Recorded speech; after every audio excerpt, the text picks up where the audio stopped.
Эй. Время другое, но ценности те же.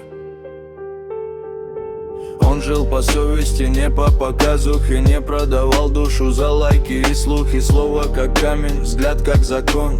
Таким был Nokia, таким был он. Не бегал за славой, не гнался за тенью. Ушел как мужик, с честью, с мнением. Сегодня кричат, выставляют себя, а он выбирал тишина и семья. Он был мужиком и ушел мужиком. Не ради экрана, не ради икон. Когда честь дороже дешевых витрин. Будь как Nokia, будь настоящим. Он был мужиком и ушел мужиком. Без грязных дорог и пустых погонь. Не каждая правда живет в сторисах.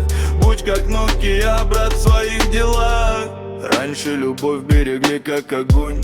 Не выставляли на каждый балкон. Ни одна женщина не шла на показ. Была красота не для чужих глаз. Сегодня сайты, экранный обман теряют ценности, слово и план. Но есть еще выбор, есть путь и пример. Быть человеком, а не манекеном. Не осуждаю, я напоминаю.